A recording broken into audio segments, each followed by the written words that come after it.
Hello everyone, welcome to my channel. आज हम करेंगे चैप्टर 12 रेशियो एंड प्रोपोर्शन का एक्सरसाइज 12.3 से क्वेश्चन नंबर 3। तो चलिए शुरू करते हैं। क्वेश्चन है, if it has rained 276 millimeter in the last 3 days, how many centimeter of rain will fall in one full week? Assume that the rain continues to fall at the same rate. Question क्या है कि कहीं पर बारिश हो रही है और लास्ट 3 डेज से बारिश हुई जा रही है और होते होते कितना हो गया? It has rain 276 millimetre rain हुआ है लास्ट 3 डेज में।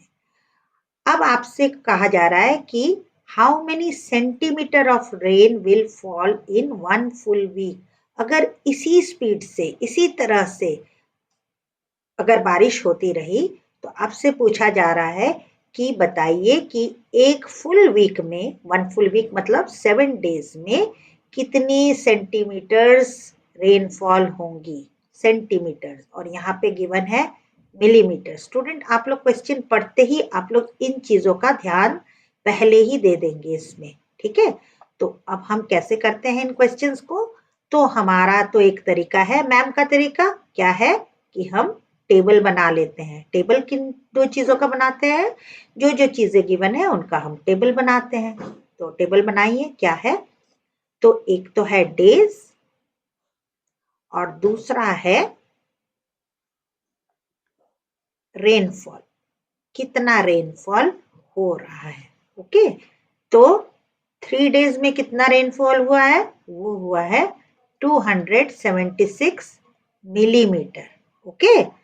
अब आपसे पूछा जा रहा है कि इन वन फुल वीक मतलब होता है 7 डेज में कितना रेनफॉल होगा। तो हम क्या मानते हैं? x। तो यहाँ आप भले ही लिख दीजिए 1 full week is equal to 7 days, okay. तो अब ये x क्या है? तो हमने हमेशा कहा है कि जब भी आप मैथ्स में किसी भी चीज को x, y, z कुछ भी मान रहे हैं ना, तो उसको आप बताइए कि आप क्या मान रहे हैं, ओके। तो यहाँ पर x क्या है? Let x be the rainfall, okay. अब क्या करना है? कुछ भी नहीं करना, सीधे 3 लिखना है और अपॉन 7 लिख देना है। जो चीज यहाँ पे टेबल में जैसे बनी हुई है, डेज के नीचे डेज वाला और रेनफॉल के नीचे रेनफॉल वाला लिख देना है। 276 अपॉन एक्स।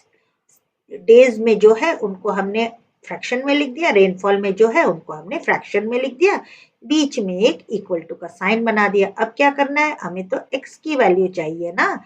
एक्स मतलब कितना रेनफॉल हुआ है वो हमें पता लगाना है।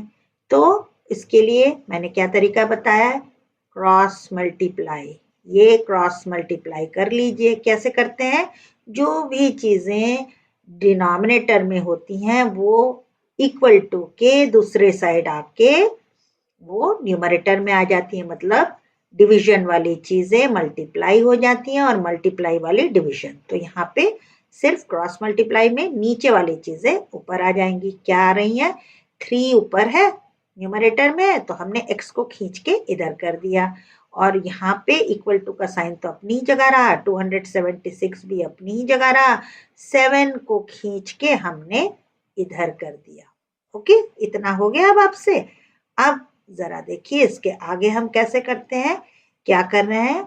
x को अपनी ही जगह छोड़ रहे हैं, x को अपनी जगह छोड़ दिया, इक्वल टू की जगह इक्वल टू लिख दिया। 276 इंटू 7 जैसे था बिल्कुल वैसे ही रख दिया हमने। बस इस 3 को उठा के, ये मल्टीप्लाई में था ना, तो इक्वल टू के दूसरे साइड जाते ही वह डिवाइड हो जाएगा, है ना।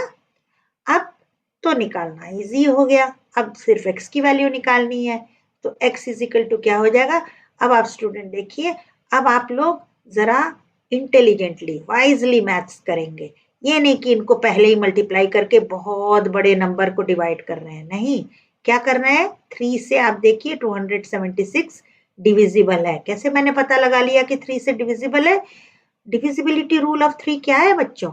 वो है कि अगर हम इन तीनों डिजिट को जोड़े और वो 3 के टेबल में आ जाए तो वो 3 से डिविजिबल मानेंगे। जैसे 2 + 7 9, 9 + 6 15, 15 तो 3 के टेबल में आता है, मतलब ये तो डिविजिबल है ना। अब हम 3 से 276 डिवाइड कर लेते हैं, कितना आ जाएगा? 3 9 ज़ा 27, 3 2 ज़ा 6। ये मैंने डायरेक्ट कर लिया, आप लोग डिवाइड करके भी देख सकते हैं। अब ये बन गया 92 × 7 और 92 × 7 कितना होता है, हम मल्टीप्लाई कर लेते हैं। 7 2 ज़ा 14, 1 9 7 ज़ा 63, 644। बच्चों ये आंसर किस में आया? ये आया है मिलीमीटर में, क्योंकि हम तो मिलीमीटर से ही निकाल रहे थे ना। ये सारा हमारा तो मिलीमीटर में था, है ना। तो हमारा आंसर भी तो मिलीमीटर में ही निकला, लेकिन हमको तो मिलीमीटर में नहीं चाहिए। क्यों? क्योंकि क्वेश्चन में पूछा है how many centimetre of rain will fall in 1 full week. ये 1 फुल वीक का तो निकला है 644 मिलीमीटर, लेकिन सेंटीमीटर में नहीं निकला। हम सेंटीमीटर में निकाल लेंगे। कितना आया था हमारा? हमारा आया था x = 644 मिलीमीटर। और x क्या था? x था हमारा रेनफॉल। तो अब हम क्या लिखेंगे? अब हमको इसको मिलीमीटर को सेंटीमीटर में चेंज करना है। तो हमें क्या पता है कि 1 सेंटीमीटर बच्चों कितना होता है? 1 सेंटीमीटर = 10 मिलीमीटर, है ना। तो 1 मिलीमीटर कितना हो जाएगा?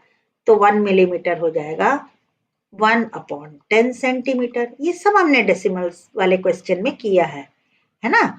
तो अब अगर 644 मिलीमीटर है तो वो कितना हो जाएगा? वो हो जाएगा 644/10 मिलीमीटर, सॉरी सेंटीमीटर, है ना। 1 मिलीमीटर अगर 1/10 सेंटीमीटर है तो 644 मिलीमीटर कितना हो जाएगा? 644/10। तो अब कितना हो गया ये हो गया।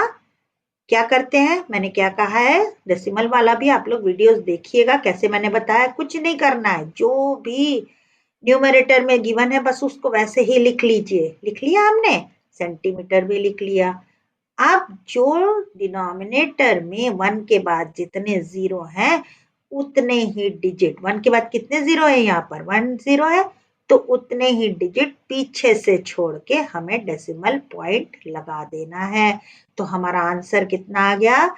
664 सेंटीमीटर। तो अब आप आंसर जरूर से लिख लीजिए। क्या लिखेंगे?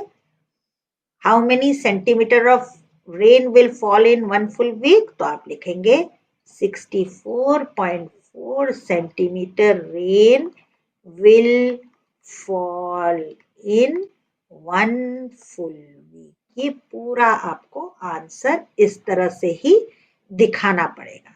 ओके, तो आई होप स्टूडेंट्स आपको ये क्वेश्चन अच्छे से समझ में आ गया होगा। अगर आपको कुछ पूछना है तो आप ज़रूर मेरे कमेंट सेक्शन में पूछिए, और मेरा चैनल कैसा लगता है ये भी मुझे बताइए।